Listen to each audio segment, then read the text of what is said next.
combined the parts from 4 Ninjago Dragons to make one all-new dragon. Earlier this year, when the very first wave of Ninjago Dragons Rising sets came out, we got this set right here. This is a 4+ set, meaning it uses simpler techniques to make it easier for younger kids to get into Ninjago, and I think it's a really great thing that this set exists. However, something interesting about this set is the dragon in this set has an exclusive head mold. It's similar to the lightning dragon that we see in the Elemental Dragon vs. the Emperor's Mech set, but it's not exactly the same. Rather, it's a recolor of the head from Zane's Ice Dragon creature earlier this year. I thought this was a really cool part, so I wanted to try to make a full-size dragon using that part. However, I also wanted to make the building process a little more interesting. You see, right now we actually have quite a few blue dragons on shelves. We of course have the Elemental Dragon versus the Emperor's Mech, like I just mentioned. We have the 4+ dragon, who this build's going to be based around. But then we also have Jay's Lightning Dragon Evo and Nia's Water Dragon Evo, though they each have their own unique things, such as Nia's Water Dragon using this light blue color, and the Elemental Dragon versus the Emperor's Mech using tan for the belly. So I thought it would make for a really fun challenge to build my custom dragon only using the parts from these 4 sets. The wonderful people at the LEGO Master Network were kind enough to gift me the sets for this video, so thank you very much, LEGO, for that. So once I got them in hand, I got them all opened up, but before I started building, I wanted to have a plan in mind. You see, building challenges like this are always somewhat difficult because you have a limited parts palette, so you can't just build whatever you want, you have to make the most of what you have. The main things I wanted to think about before starting were the color scheme and the bottom jaw for this dragon. In terms of color scheme, I noticed that dark blue and this cyan color would probably be the best ones to be most prominently featured in the dragon, because dark blue's featured really prominently on all 4 of the dragons that I'm using, and the cyan's featured pretty heavily on 2. So with this in mind, I actually wanted to try something a little unique for the jaw, and actually use the upper jaw from Jay's Lightning Dragon Evo, though with the printing removed. And then finally, my last plan going in is that I wanted to make this a 4-legged dragon. That way I could set this apart more from the other dragons that are going into the build. Because I could very easily just take the head off the Lightning Dragon, put the other head on, and say, this is my custom dragon. But no, I wanted my build to be different and unique, so I wanted it to be 4-legged, kinda like Jay's Lightning Dragon Evo, though at a slightly larger scale. So with those plans in mind, it was time to start building, and let me show you how it turned out.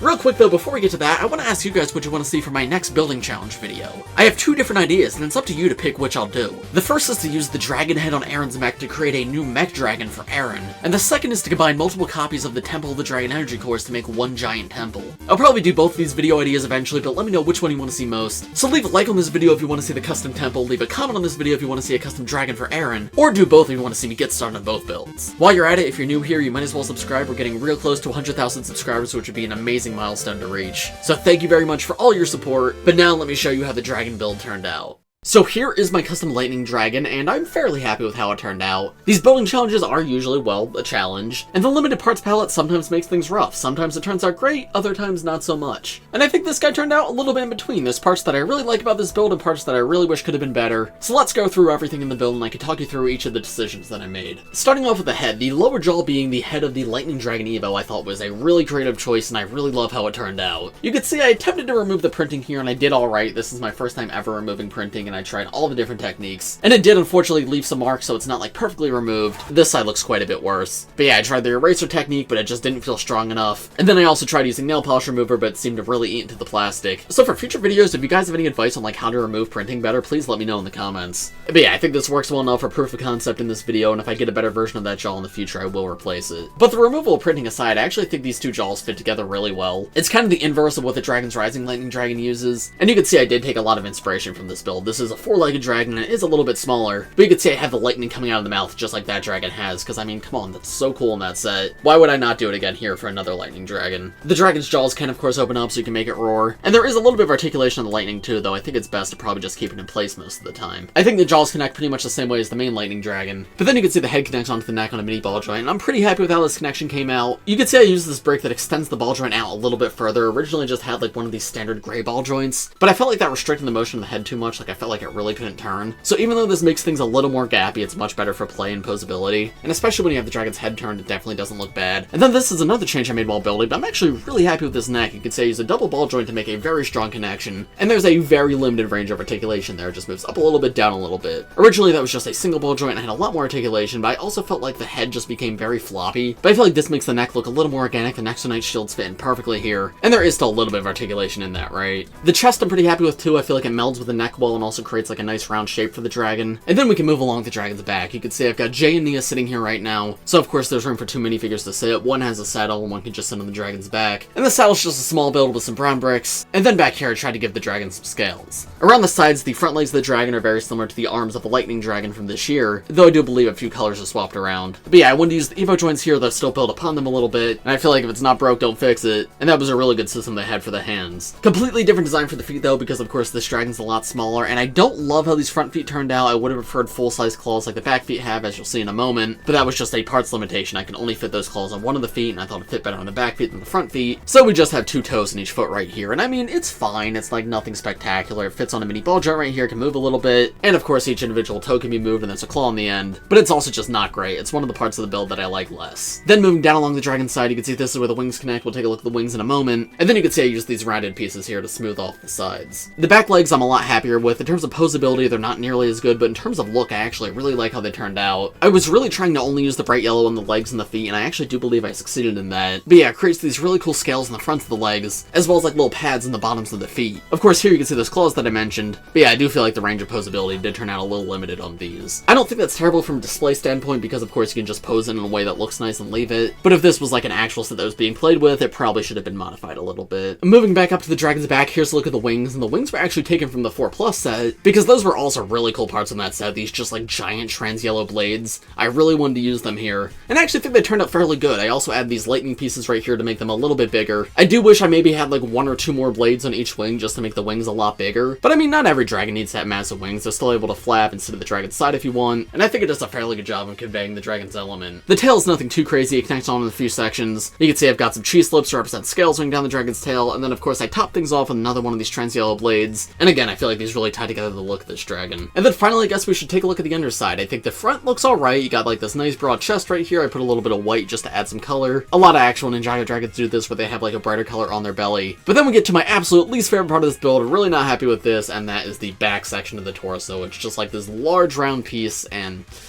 yeah, that looks ugly. There's no other way about that. That does not look good. But when you're doing the building challenges like this, it's all about parts allocation. You only have so many parts you can use, and it's not like I really had other plates to choose from here. So my logic with this was you're not really going to be looking at the underside of the dragon that much, and these parts look fine from the sides, they just don't look good underneath. So for the purposes of this challenge, I'm going to keep these under here. Of course, if I had unlimited parts and I was designing an actual LEGO set, I would very much use something different there. But for the purposes of this video, I think it was the best decision. In terms of posability, I mean, I think it's solid. There's some poses you can get, some poses you cannot get. It's able to get into a walking pose with only 2 feet on the ground, which is always a good test. However, on the flip side, I would have liked for the range of motion on these feet to not be so limited. Another thing I want to touch on is stability, which is something that you guys don't usually see in my building challenge videos, but every now and then I'll put something together and it's just not super strong of a connection, which when I'm filming a video I could very easily just like put it back together if it falls apart between takes. But this guy's a lot more stable than my previous builds. Like, he doesn't have a ton of parts falling off, which is a good thing. The connection on the wings is a little bit fragile. That's something I would modify if I was given more parts and more time, just because the blades are so big this top part falls off every now and then, and these rounded parts back here fall off every now and then when I'm moving the legs around. But those are really the only parts of the build I have to worry about. The rest of it very solid, which I'm very proud to say. So overall, I mean, yeah, I had fun with this guy. He's nowhere near what an official LEGO set would be, but considering I combined 4 dragons to make this guy, I think he turned out alright. My favorite parts are the wings and probably the head and the way it connects to the chest and the neck, but everything else probably has room for improvement, some more than others. But I think that's about all I have to show you for this build in this video, so let me know what you guys think of it in the comments below. Also, let me know what you want my next building challenge to be. Leave a like for a giant Temple of the Dragon energy cores, or leave a comment for a custom Aaron's mech dragon. If you enjoyed this video and want to see more like it, make sure to subscribe and check out the other videos on my channel. I'll link my custom builds playlist in the description below. Thanks for watching, everybody. I hope you all enjoyed, and I will see you in the next one. Bye.